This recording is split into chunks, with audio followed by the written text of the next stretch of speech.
Meus irmãos, a graça e a paz do Senhor Jesus Cristo. Graças a Deus, de fato, porque estamos aqui para mais uma vez pensarmos sobre Deus, sobre a sua palavra, sobre aquilo que Ele tem para nos ensinar, para nos mostrar.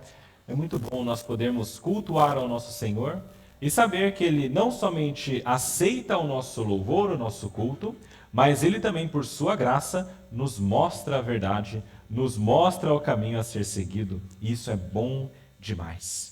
E hoje eu queria falar com os irmãos sobre algumas questões que são importantes. Vamos até tocar a questão do culto. Hoje eu queria falar sobre o pecado e todas as áreas que o pecado toca. Vocês sabem, meus irmãos, que nós estamos vivendo em um mundo que não é tão bom quanto nós gostaríamos. É um mundo caído. É um mundo cheio de problemas, cheio de dificuldades, cheio de doenças, cheio de dores. Nós, volta e meia, em nossos dias, nós sofremos algum tipo de dificuldade, algum tipo de sofrimento acontece conosco. E a verdade é que o mundo está assim hoje, mas nem sempre foi assim. Vocês que já leram um pouco da palavra, conhecem lá em Gênesis, a palavra diz que Deus cria o mundo, cria o homem, cria o ser humano, e depois de criá-lo fala que é muito bom. Tudo aquilo que ele fez é muito bom. A pergunta que eu tenho para nós aqui hoje é: como é que era tão bom no início e agora tudo é tão complicado e corrompido? Por que era tão bom no início, mas hoje a palavra diz que o mundo jaz no maligno? Essa é a pergunta. Como é que a gente chegou daqui tão bom para aqui tão ruim? E para falar sobre isso, queria convidá-lo, pelo amor de Deus, lá em Gênesis, no capítulo 4. Gênesis, capítulo 4.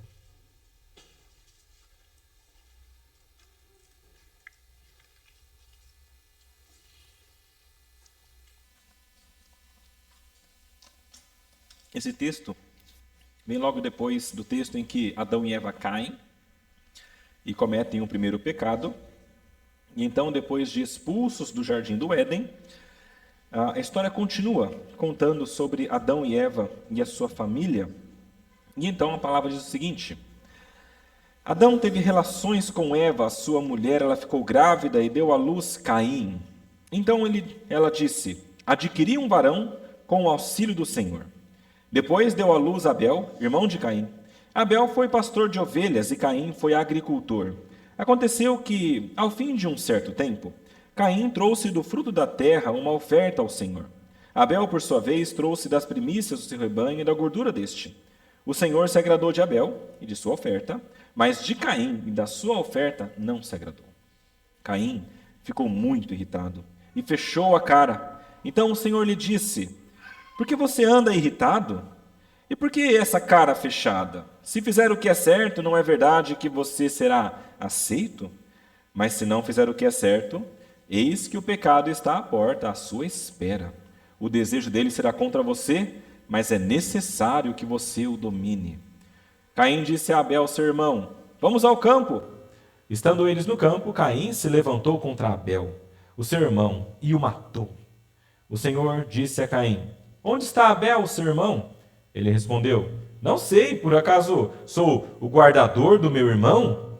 E o Senhor disse: o que foi que você fez? A voz do sangue do seu irmão clama da terra a mim. E agora você é maldito sobre a terra, cuja boca se abriu para receber da sua mão o sangue do seu irmão. Quando você cultivar o solo, ele não lhe dará a sua força, você será fugitivo e errante pela terra. Então Caim disse ao Senhor: meu castigo é tão grande que não poderei suportá-lo. Eis que hoje me expulsas da face da terra, e da tua presença terei de me esconder. Serei fugitivo e errante pela terra, quem se encontrar comigo me matará. O Senhor, porém, lhe disse: não, e se alguém matar Caim, será vingado 7 vezes. E o Senhor pôs um sinal em Caim para que, se alguém viesse a encontrá-lo, não o matasse. E Caim se retirou da presença do Senhor e habitou na terra de Nod, a leste do Éden. E Caim teve relações com a sua mulher, ela ficou grávida, deu à luz a Enoque. Caim edificou uma cidade e a chamou de Enoque, o nome do seu filho. A Enoque nasceu Irade, Irade gerou Meujael, Meujael gerou Metusael, e Metusael gerou Lameque. Lameque tomou para si 2 esposas. O nome de uma era Ada e o nome da outra era Zilá. A Ada deu à luz Jabal, que foi o pai dos que habitam em tendas e possuem gado. O nome de seu irmão era Jubal, que foi o pai de todos os que tocam harpa e flauta. Zilá, por sua vez, deu à luz Tubal-Caim, artífice de todo instrumento cortante, de bronze e de ferro. A irmã de Tubal-Caim foi Naamã. E Lameque disse às suas esposas: Ada e Zilá, ouçam o que eu digo. Vocês, mulheres de Lameque, escutem o que eu passo a dizer. Matei um homem, porque me feriu, e um jovem, porque me machucou.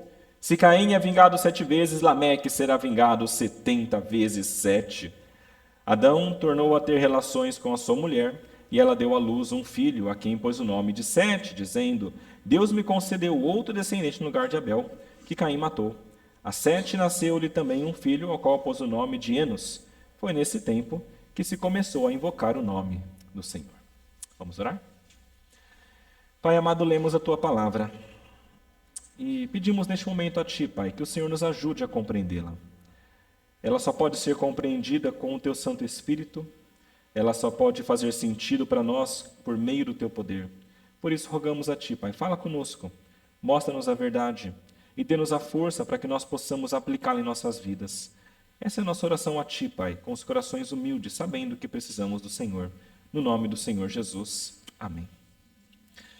Meus irmãos, como eu falei, hoje eu quero falar sobre a extensão do pecado, a extensão da queda. Como é que nós fomos do muito bom para o muito ruim? Como é que o pecado entrou e permeou tudo aquilo que nós conhecemos? Eu quero falar sobre isso e pensar que não somente isso aconteceu, não somente o pecado entrou no mundo, se espalhou por toda a realidade, atravessou todas as gerações e ele cresceu em perversidade, mas também a graça de Deus nunca nos abandonou. Em todo tempo, Deus continua e continuou sendo gracioso.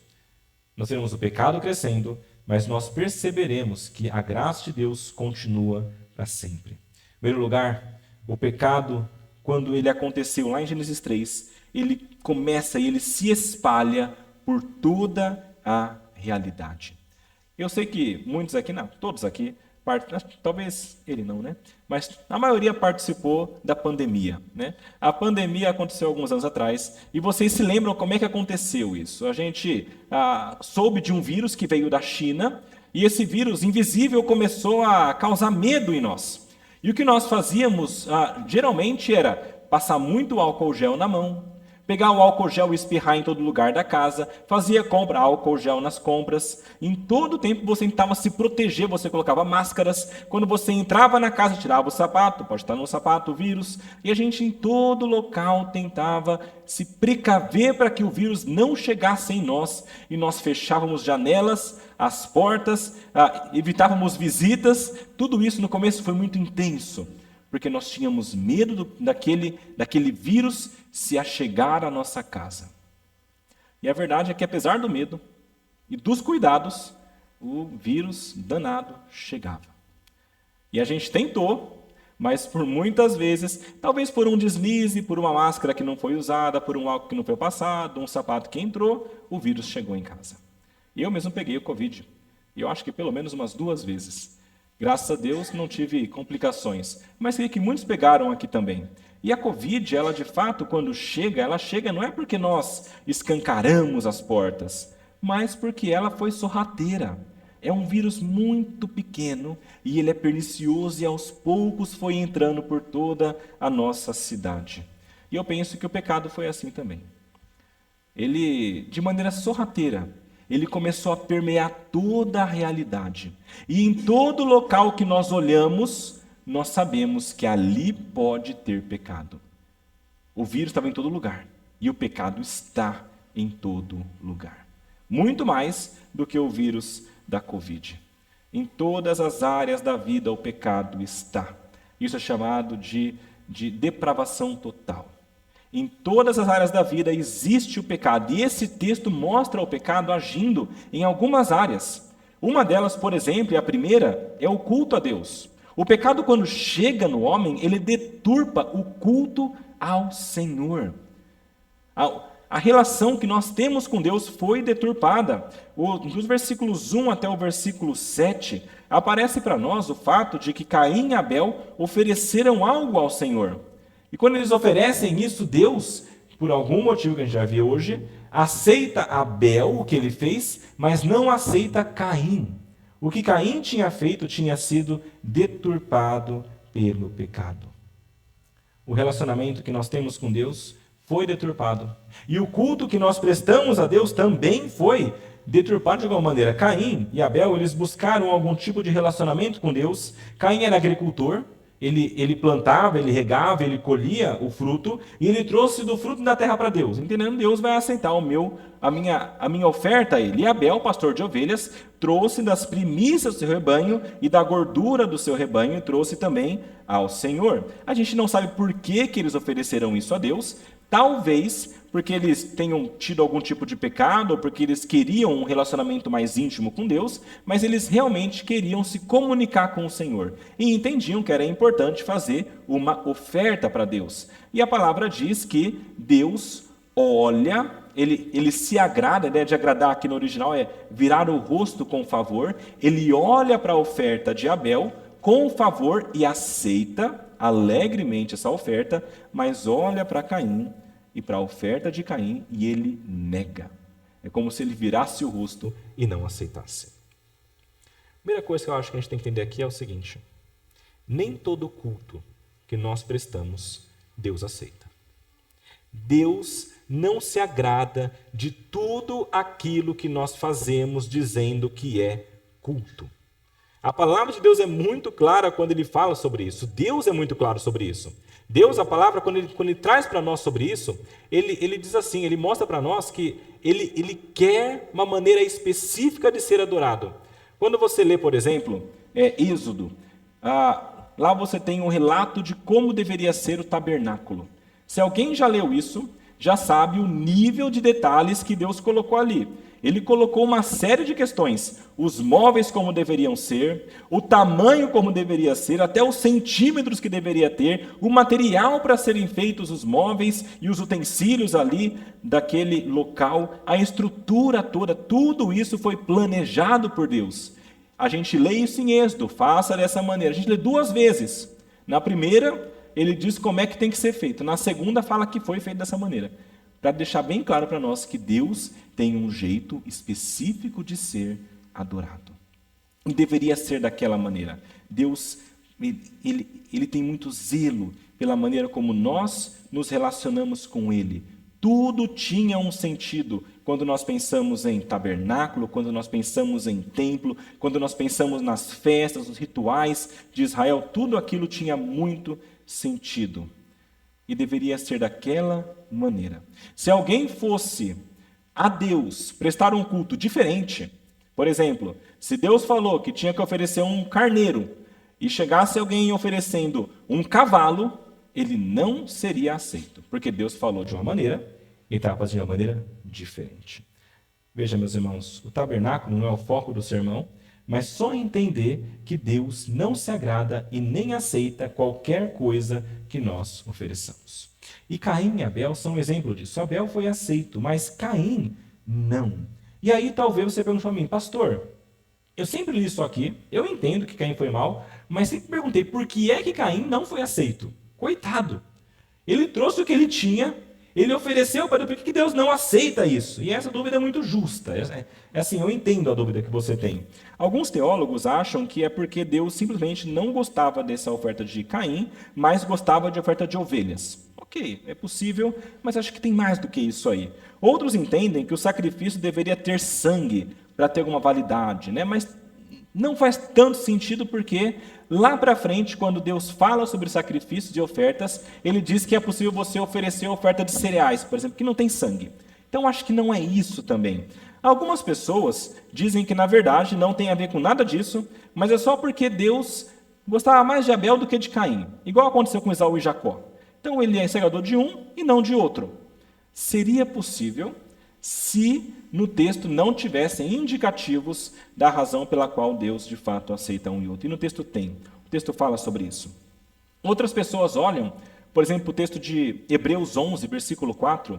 lá que fala sobre a fé, e lá está escrito o seguinte: pela fé, Abel ofereceu a Deus um sacrifício mais excelente que Caim. Ou seja, a gente lê isso aqui e pensa, então a realidade é que Deus aceitou de Abel, porque Abel teve fé, e Caim, quando ofereceu sem fé, foi o coração deles. Então foi isso. É possível. Eu acho que tem a ver com isso, mas tem mais coisa ainda. Então tem a ver com o coração, mas ainda tem mais coisa. Um quinto grupo entende ainda que não é só o coração, mas a oferta de Abel era superior. A oferta de Abel aqui, o texto fala que ele ofereceu das primícias, dos primeiros, né, da melhor parte, e também da gordura, da parte mais gostosa, e ofereceu isso a Deus. Então era uma oferta melhor e superior. Tudo isso é verdade. Tanto o coração quanto o tipo de oferta feita eram diferentes de Caim e de Abel.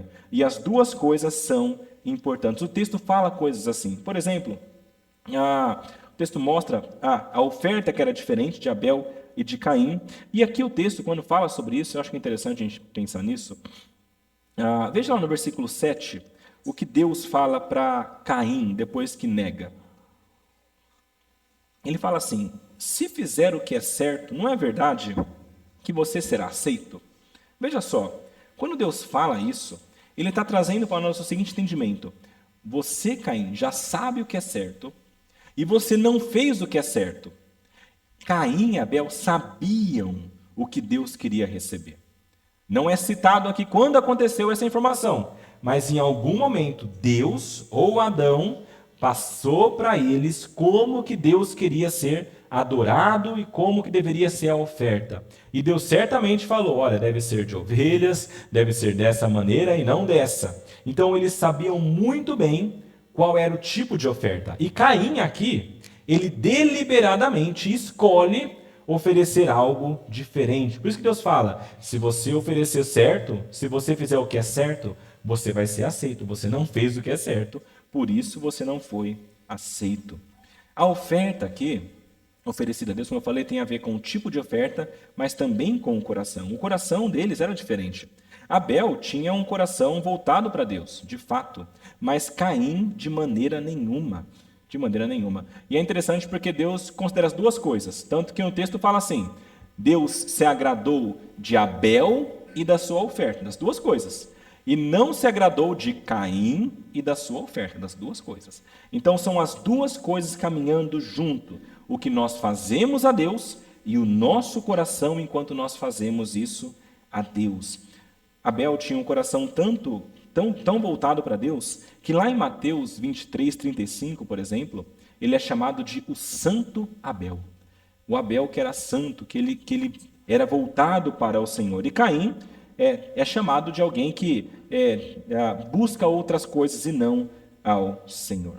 Veja, significa para nós que Caim, quando oferece isso, ele não quis obedecer a Deus enquanto oferecia algo para Deus. Veja, o desejo de Caim não era agradar a Deus. Se fosse agradar a Deus, quando Deus falasse assim: eu não quero, Caim deveria falar o quê? Senhor, tudo bem. O que eu tenho que fazer então? Será que eu tenho que oferecer dessa maneira? Será que são ovelhas? Eu faço, pode deixar, eu vou agradar o Senhor. Não é isso o coração para agradar a Deus? Se você vê que você erra, você não vai tentar corrigir? Caim não faz isso, ele fica bravo, ele fica irado. Por quê? Porque não aceitou o que eu fiz. Me parece que o coração dele estava muito mais voltado para ele mesmo do que para Deus. Eu fiquei pensando num exemplo para isso aqui, eu fiquei pensando no seguinte. Imagina que você vai para a casa de alguém e essa pessoa te convida para um jantar. E então, numa conversa, ele fala com você o seguinte: fulano, o que você gosta de comer? O que você não gosta? Eu quero te agradar. Eu quero que você vá, eu quero que você goste de ficar na minha casa, que seja bom. Vou fazer uma coisa boa para você. E aí vamos dizer que você gosta de comer muita coisa, mas você não gosta, de jeito nenhum, de galinha caipira. Alguns não gostam. Ou de fígado acebolado, não sei. Mas você não gosta disso. E aí você fala: eu não gosto disso. Eu gosto de tudo, mas eu não gosto de galinha caipira. O cheiro é forte. Quando eu como isso, dá vontade de vomitar. Eu não gosto. Eu não sei se é um trauma, mas eu não gosto disso. E então a pessoa ouve e beleza. No dia do encontro, você vai para a casa dessa pessoa. Chegando lá, ela te recebe. E quando você entra na casa, você começa a sentir o cheiro. E você reconhece de longe, porque você já vomitou várias vezes com esse cheiro. E aí você percebe que ela traz a panela para a mesa. E ela te mostra aquela panelada de ensopado de galinha caipira. E aí você pensa, mas eu avisei. E aí a pessoa fala, olha, eu sei que você não gosta, eu sei. Mas mesmo assim, esse aqui é o meu prato, a minha especialidade. Todo mundo ama e você vai gostar também, eu tenho certeza. Pode comer que você vai gostar. Meus irmãos, pensa como que você ficaria na situação. Você ficaria feliz ou você ficaria entristecido? É o melhor que ela pode te oferecer. Mas você gosta? Não. E a pergunta é, por que essa pessoa faz isso? Sabendo que você não gosta. E a única resposta que eu tenho para isso é porque ela está pensando mais nela, na habilidade que ela tem, e em mostrar como ela é boa em alguma coisa do que em te agradar. Caim foi a mesma coisa. Caim era bom em plantar. Ele era agricultor. Era o que ele fazia melhor. E ele tirava do solo o que ele poderia tirar. E é o que ele tinha de mais bonito para Deus. E ele pensava o seguinte, eu quero que Deus aceite a minha oferta, o que eu tenho para oferecer. Por que é que Deus vai querer o que o meu irmão faz só, se eu faço isso que é tão bom também? Eu não quero depender do meu irmão para oferecer, eu quero oferecer do que eu tenho. Eu quero que Deus aceite o meu fruto, que é a minha especialidade. Isso aqui é muito claramente orgulho. É o orgulho dele, de querer que Deus aceite aquilo que ele faz melhor. Ele queria se orgulhar daquilo que ele faz. E não somente isso, mas aqui para nós tem muito claramente aquilo que já aconteceu com Adão e Eva. É um desejo de ser autônomo. O que é ser autônomo? É fazer as coisas do seu jeito. Deus falou, eu quero dessa maneira. E ele falou, eu vou fazer de outra. É a autonomia. O ser humano quer isso, quer ser livre do que Deus diz. Adão e Eva fizeram isso. Deus falou, não comam desse fruto, mas de todos os outros. Adão e Eva, eu vou comer desse. Porque eles queriam ser livres da vontade de Deus. Veja, em suma, Caim sabia o que deveria oferecer, mas não ofereceu. Ofereceu o que quis por orgulho, desconsiderando a Deus. Os motivos do seu coração foram revelados quando ele mostrou que ele ficou irado com tudo aquilo que aconteceu. O pecado, de fato, entra na adoração de Caim a Deus. E Deus não aceita qualquer tipo de coisa. Ele não aceitou aquilo que Caim havia oferecido. E veja, talvez você pense o seguinte, ok, pastor, eu vejo isso, mas acho que está meio longe da gente, não está? E eu quero dizer que não está tão longe da gente. Na verdade, Deus não quer qualquer coisa, mas nós temos muitas igrejas oferecendo muita coisa para Deus que Deus não pediu. Tem muita igreja fazendo culto de várias maneiras com coisas que não estão na Bíblia. E geralmente, quando a gente fala sobre isso, a pessoa fala assim, não, mas eu estou fazendo de coração. Não é? É o máximo que eu posso fazer e Deus vai aceitar, porque é de coração. Não.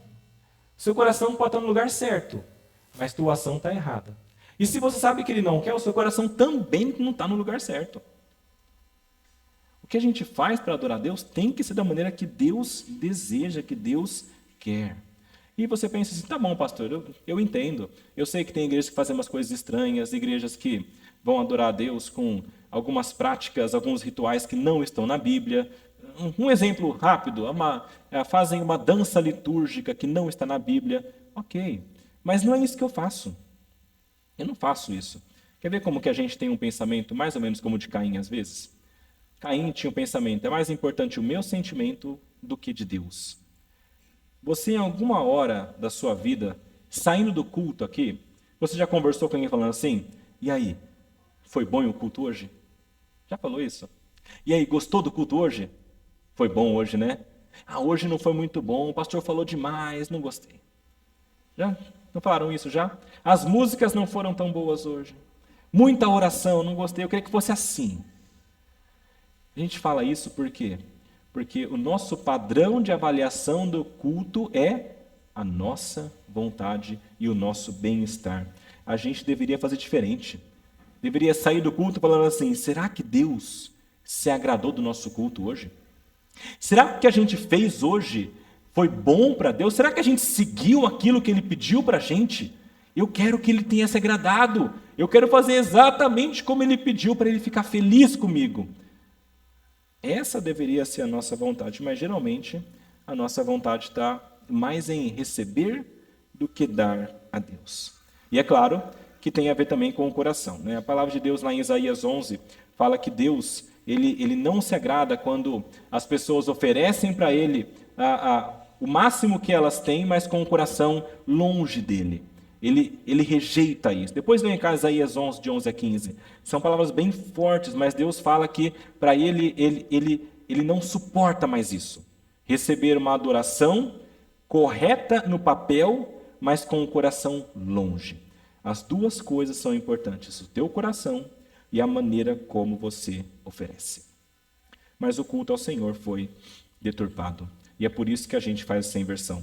Então, para você pensar, pense na maneira como você se relaciona com Deus, no culto que você presta a Ele, e evite os extremos. A forma e o conteúdo errados de um lado e o coração indisposto pelo pecado do outro lado. As duas coisas têm que estar juntas para ser uma adoração que agrada ao Senhor. O pecado adentra o culto a Deus. O pecado também atinge não somente o culto, mas também relacionamentos humanos. O texto fala de Caim e Abel, e aqui é o exemplo máximo de pecado atingindo relacionamentos humanos, porque um mata o outro, né? Caim mata Abel. O pecado, quando entra, ele rompe os relacionamentos mais íntimos e ele planta hostilidade aonde deveria ter um tipo de amor. Pense no seguinte, nós temos lido já essa passagem algumas vezes e já conhece a história há muito tempo, mas tenta pensar um pouquinho na parte... Tenta entender que isso aqui foi real. A gente lê talvez as Bíblias, às vezes, de maneira muito, muito seca, muito fria. A gente lê como se fosse um texto qualquer, mas isso aqui aconteceu de fato. Agora imagina o seguinte, imagina Caim e Abel, dois irmãos. Os dois nasceram da mesma mãe, foram criados juntos, tiveram uma troca, um compartilhamento. Os dois eram irmãos que se amavam, deveriam se amar, e cresceram um bom tempo juntos, até chegar uma hora que de repente um mata o outro. Pensa como que isso aqui cairia se fosse na sua família, um irmão matando o outro. Como que seria na igreja, um irmão matando o outro? A destruição que ia causar, a comoção que ia causar. Imagina o coração da mãe e do pai, dos outros irmãos, talvez dos filhos, dos primos. Isso aqui é terrível, é terrível. Mas aconteceu de fato. Isso mostra como que o pecado é terrível. E como que o pecado, quando entra, ele corrompe o relacionamento a ponto de levar ao desejo de matar a outra pessoa. E se para nós isso aqui é terrível, para Deus é muito mais. A palavra de Deus diz que Deus abomina até a discórdia entre irmãos. Provérbios 6, versículos 16 e 19, fala que Deus odeia 6 coisas e a sétima a alma detesta. A sétima é aquela pessoa que semeia discórdia entre irmãos. Ele abomina isso. Se ele abomina a pessoa que semeia discórdia entre irmãos, imagina a pessoa que odeia o irmão ou que mata o irmão. O pecado de Caim foi terrível. Mas a verdade é que, de novo, a gente pensa que está longe, mas talvez não tanto. O pecado de Caim foi o ápice de um tipo de pecado que, na verdade, acontece muito com a gente aqui. 1 João capítulo 3 fala isso. No versículo 12 para frente, João fala que nós não podemos ser como Caim, que era do maligno e matou o seu irmão. E ele matou o irmão dele porque as obras dele eram más e a do seu irmão eram justas. Lá em 1 João capítulo 3. E então, João fala o seguinte, olha, nós sabemos que já passamos da morte para a vida porque nós amamos os irmãos. Quem não ama permanece na morte. Todo aquele que odeia o seu irmão é assassino. Todo aquele que odeia o seu irmão é assassino. A Pastor, não tem irmãos de sangue, não é comigo. Não, aqui João está falando de igreja.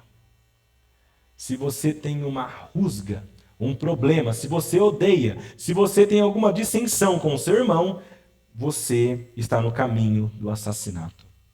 E de acordo com João, você já é um assassino.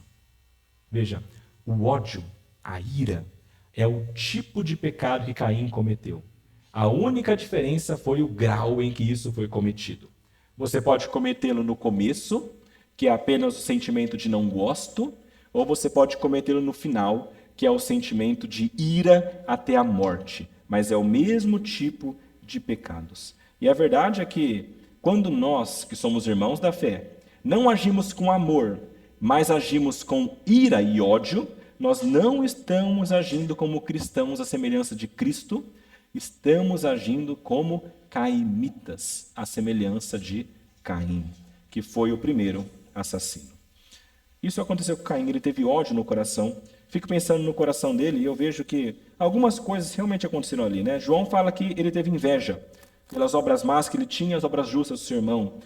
E aqui a gente vê claramente a ideia dos desejos que ele tinha, que eram idólatras. Tiago, no capítulo 4, fala muito claramente sobre isso, dizendo que as guerras que nós temos, as brigas que nós temos, tudo que tem de errado entre nós, isso vem de prazeres que estão dentro de nós. Prazeres que lutam entre si. Desejos que a gente tem. É um desejo querendo competir com o outro. E nós, porque nós desejamos muito alguma coisa, por isso nós odiamos, nós invejamos, nós matamos. Tudo isso porque o nosso coração deseja muito alguma coisa. Se você não tem, você inveja. Se você não recebe, você mata. O ser humano é assim. Você faz isso, você faz guerra, você luta por conta do seu desejo que é grande demais no seu coração. E veja, desejo grande demais é a mesma coisa que idolatria. Um desejo grande demais é a mesma coisa que uma idolatria.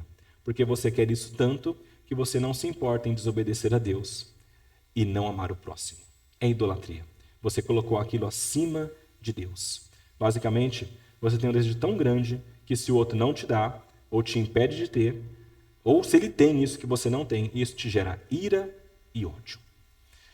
Caim, aconteceu isso com ele. Ele tinha um desejo de ser aceito por Deus, não pelo que Abel fez, mas por aquilo que ele estava fazendo. Ele queria que Deus o aceitasse da sua forma, da sua oferta orgulhosa.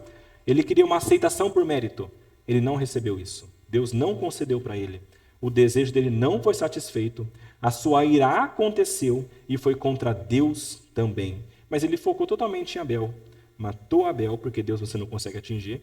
Ele matou Abel com ira em cima de Abel, por conta dessa inveja. Veja, o sentimento que Caim teve é o mesmo sentimento que há em todo mundo. Todo mundo tem um pouco disso. E a nossa luta é para dominar isso. Nós precisamos dominar todo tipo de sentimento que seja faccioso.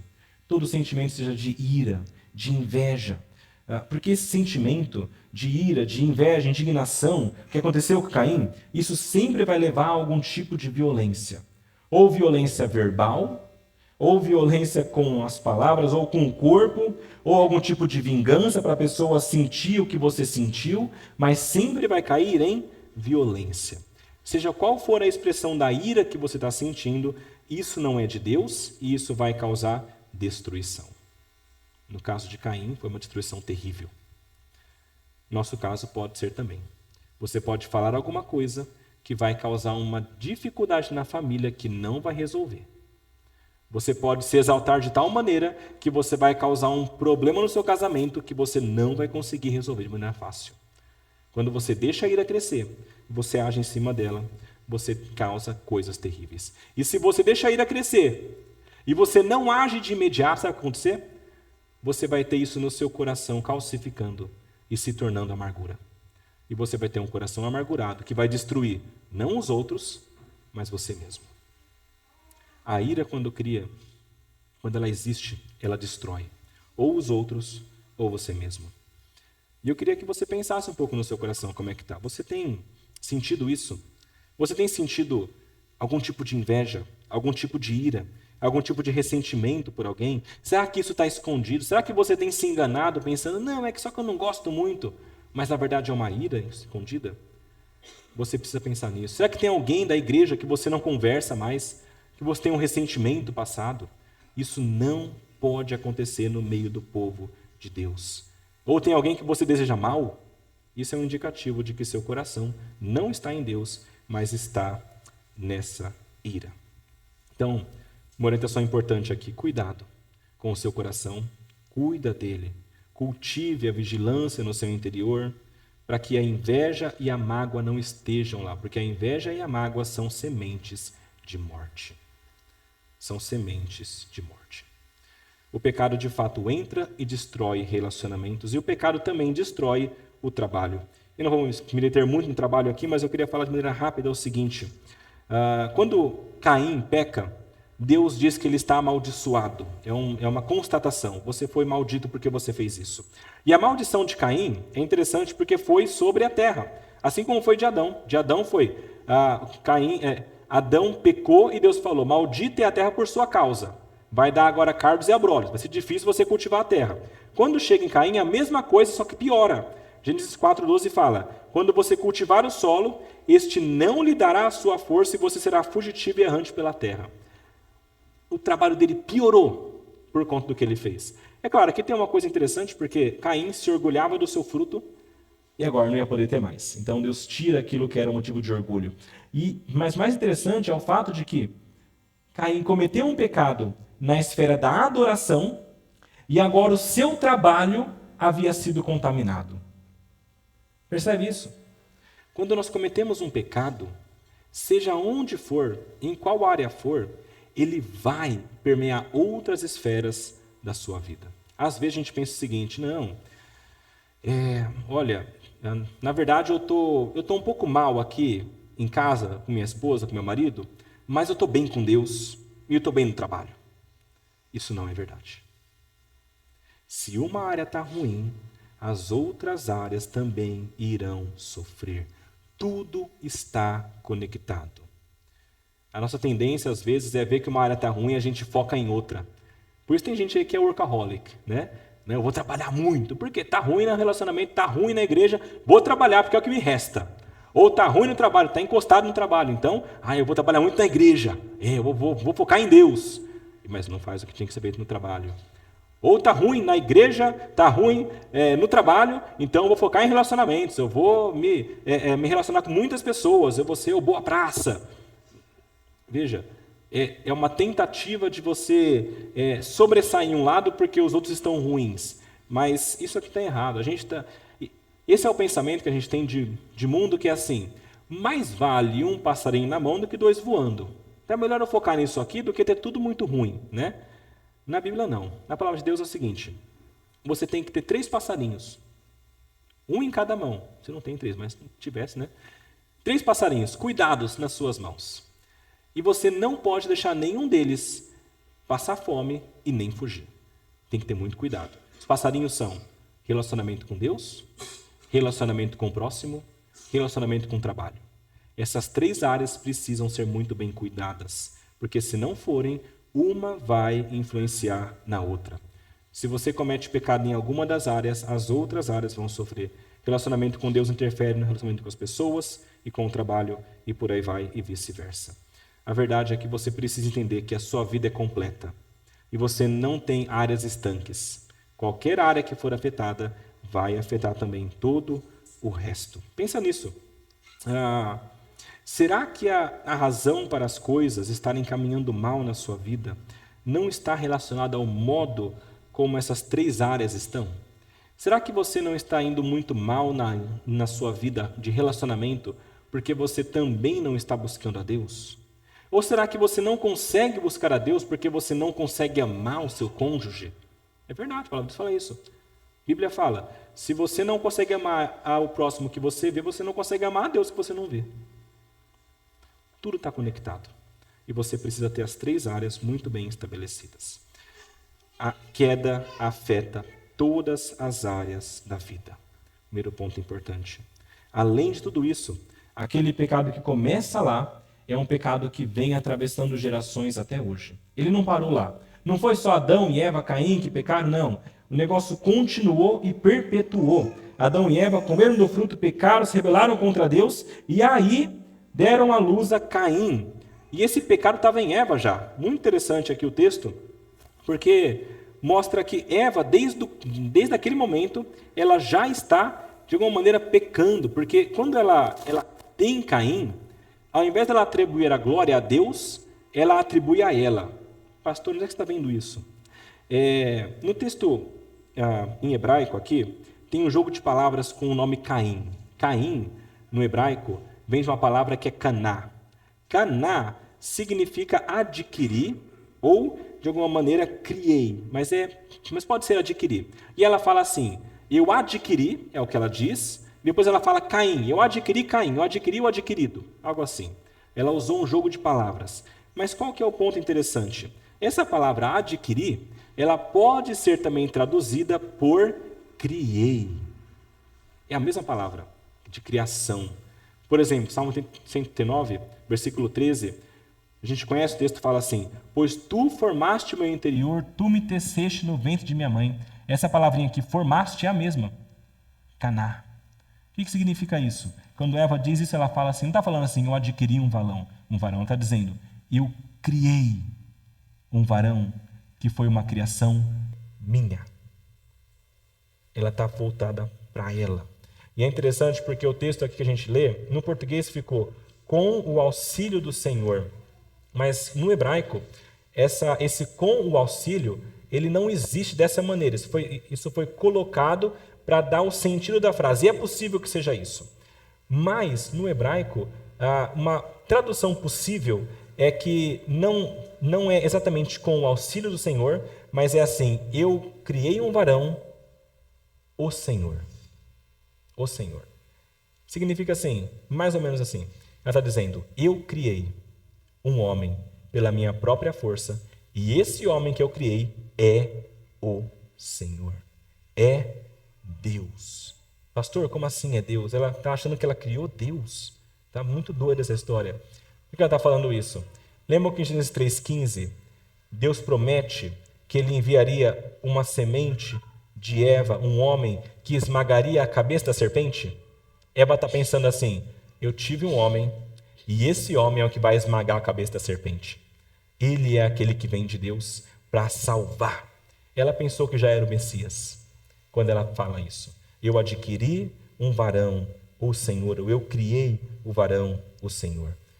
Ela tinha expectativa de que Caim fosse aquele que iria trazer a salvação para o povo de Deus, que ia trazer a salvação e destruir o pecado e acabar com a serpente. E não somente isso, mas ela estava dizendo que ela mesma havia criado esse Senhor. Veja, isso é um coração que continua orgulhoso. Ela achando e mostrando que ela se achava capaz de fazer isso e desconsiderando Deus de alguma maneira. E esse pecado que ela tinha, e já mostrou aqui também, ela passou para os seus filhos. Caim e Abel ofereceram sacrifício, talvez porque eles cometeram algum pecado. Caim mostra o pecado claramente aqui, a ira dele, o desejo de não obedecer a Deus. Abel não mostra muito aqui, mas se ele fez o sacrifício é porque ele queria algum favor de Deus. Então ele estava em pecado com Deus também. Todo mundo comete pecados. Caim e Abel da mesma maneira. Lá em Salmo 51, versículo 5, Davi fala o seguinte, eu nasci na iniquidade e em pecado me concebeu a minha mãe. Ou seja, todo mundo quando nasce, já nasce em pecado. É como se fosse uma doença hereditária, mas que você tem 100% de chance de receber. Todo mundo que nasce, que veio de Adão e Eva, nasce com o pecado original. Já nasce com a disposição para pecar e não com a disposição de seguir a Deus. Pastor, isso é meio estranho, mas eu não acho. Eu vejo crianças e elas não têm pecado assim. Eu acho que você não deve ser pai e mãe, né? Porque você sabe, você que é pai e mãe, que criança tem pecado, é desde o comecinho. É desde o comecinho, fechando a mão e gritando porque está com raiva. E se você não dá, grita mais ainda. E já bate. Meu filho Daniel tem 1 ano, começou a bater já. É isso. Começa desde a nossa concepção essa doença do pecado que já corrompe o nosso coração para levar para o pecado. As gerações depois de Caim também pecaram. Caim foi o primeiro, mas depois veio Enoque, depois veio Irade, Meujael, até chegar a Lameque. Lameque, que é o sétimo depois, ele foi o pior, ele é o ápice do pecado. Porque, veja, Lameque foi a primeira pessoa que teve mais de uma mulher na Bíblia. Deus deu uma mulher para Adão, falou, tem que ser assim. Lameque foi, eu vou ter duas. Não importa o que Deus falou. 2 mulheres, começou a deturpar o casamento. Lameque foi a primeira pessoa que matou mais de uma pessoa. Caim tinha matado 1, Lameque matou pelo menos 2. E não é só isso. Ele mata 2 e ele se vangloria disso. Caim ficou triste, fugiu do Senhor. Lameque zombou. O negócio piorou. Lameque é o ápice do pecado. Depois de Caim, foi piorando, piorando, piorando, até chegar em Lameque, que foi o pior daquela geração, e mostrando como que ele foi terrível, sendo o primeiro bígamo da história, a primeira pessoa a matar mais de uma pessoa, e essa pessoa a ser o primeiro zombador da palavra de Deus. Ele é o clímax do pecado. E esse pecado que estava em Lameque, que aconteceu lá, é um pecado que continua hoje. Continua hoje. O pecado, ele começou ali, mas hoje você tem o mesmo tipo de pecado que aconteceu com Caim, que aconteceu com Lameque, com as pessoas que estavam ali. Ele não apenas continua, mas ele é consolidado e ele é celebrado pelas gerações que vêm, que continuam. Veja como é que esse pecado continua. Eu fiz uma pesquisa breve sobre estatísticas que apontam para assassinatos de irmão. Que eu pensei, Caim fez uma coisa terrível. Será que isso acontece hoje ainda? Nos Estados Unidos tem uma estatística para isso, tem números lá. Fala o seguinte, são 150 fratricídios por ano, só naquele país. 150 Caíns por ano, só naquele país. O pecado continua, e de maneira terrível. Nós temos um momento, por exemplo, de mulheres que, assim como Eva, ao dar à luz, ao invés de glorificar a Deus, glorificam a si mesmas. O movimento de mulheres fala assim, gente, eu sei que é difícil ter parto, não que eu não tenha tido, mas a minha esposa teve, eu estava junto, é doído, eu sei que é difícil. Mas ser difícil, passar para eu fiz e eu posso porque eu sou boa, é muito diferente. Ser difícil e você passar por isso eu passei porque Deus me deu a capacidade e estava comigo. Mas eu vejo hoje um movimento assim, olha, você consegue porque você é valente, você é poderosa, você é empoderada e você tem condições de fazer isso. O mundo está dessa maneira. A poligamia que aconteceu lá com Lameque, a gente vê, terrível, 2 mulheres. Hoje nós temos homens com várias mulheres. Salomão teve 1000. E hoje nós temos no Brasil aqui o poliamor, por exemplo. Tem gente como MC Catra, quem conhece aí, a cultura popular, várias mulheres. E não tem que mencionar que existe ainda inveja, ira e cultos corrompidos como teve naquele tempo. O pecado continua. E no nosso coração, e agindo aqui de maneira plena. 2 Timóteo 3, de 1 a 5, fala sobre isso, sobre os últimos dias, em que haverá nos últimos dias humanos egoístas, avarentos, orgulhosos, arrogantes, blasfemadores, desobedientes aos pais, ingratos, ímpios, sem afeição natural, implacáveis, caluniadores, sem domínio de si, cruéis, inimigos do bem, traidores, atrevidos, convencidos mais amigos do prazer do que de Deus, tendo forma de piedade, mas negando o poder dela. É isso. O nosso tempo é cheio de pecado, porque o pecado continua ainda hoje, depois de gerado no Éden, ele continuou e desenvolveu até hoje. É por isso que a palavra de Deus diz lá em Efésios que nós nascemos em pecado, estamos mortos em delitos e pecados, porque desde o início nós estamos nesses pecados. Essa é a corrupção que se alastrou pela humanidade. Esse pecado continua e ele vem se intensificando. E a grande questão aqui que a gente começa a pensar é, pastor, esse sermão foi legal, mas eu fiquei triste. Só falou de pecado e parece que o negócio está piorando cada vez mais, é verdade.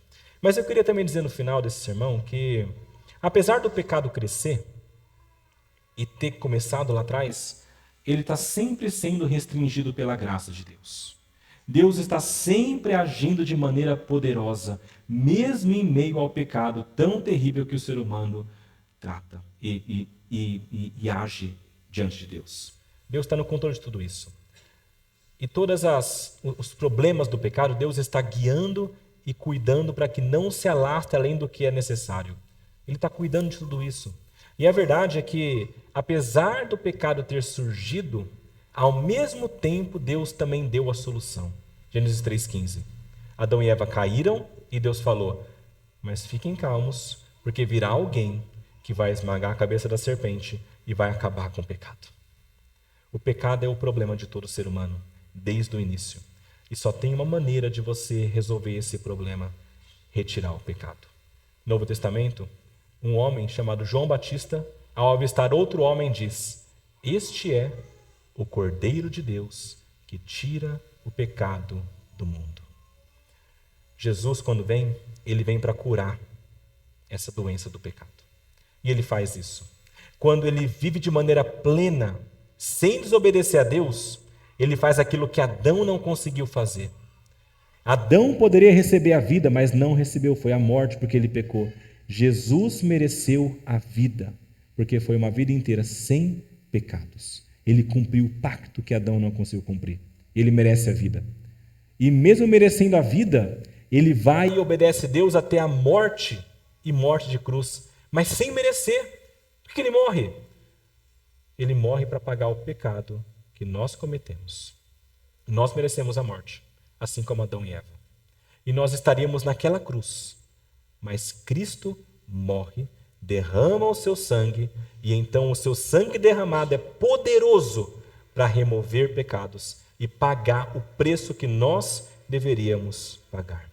Cristo é o Cordeiro de Deus que tira o pecado do mundo. E ele remove de fato. Ele remove nossa culpa, nos dando acesso aos céus, e ele transforma a corrupção do nosso coração. É por isso que a cada dia, apesar do pecado ainda existir e ainda incomodar a gente, a cada dia com Cristo você melhora um pouquinho mais. Porque ele está a cada dia te limpando, está a cada dia te corrigindo, está a cada dia te curando. Se você entendeu que o pecado é sério, profundo e espalhou por toda a realidade, e entendeu que você tem esse pecado, você deve entender também que você precisa de Cristo para se livrar desse pecado. E quando você tem Jesus, você é curado de maneira plena, recebendo a salvação da eternidade e recebendo a cura dos problemas do pecado nessa nossa vida. É verdade. Quando Cristo retornar, tudo vai ser pleno e vai ser muito melhor. Mas até lá, Cristo continua conosco e nos abençoando a cada dia. Lembre-se disso nessa semana. O pecado existe, mas a graça de Deus é ainda mais poderosa. Vamos orar?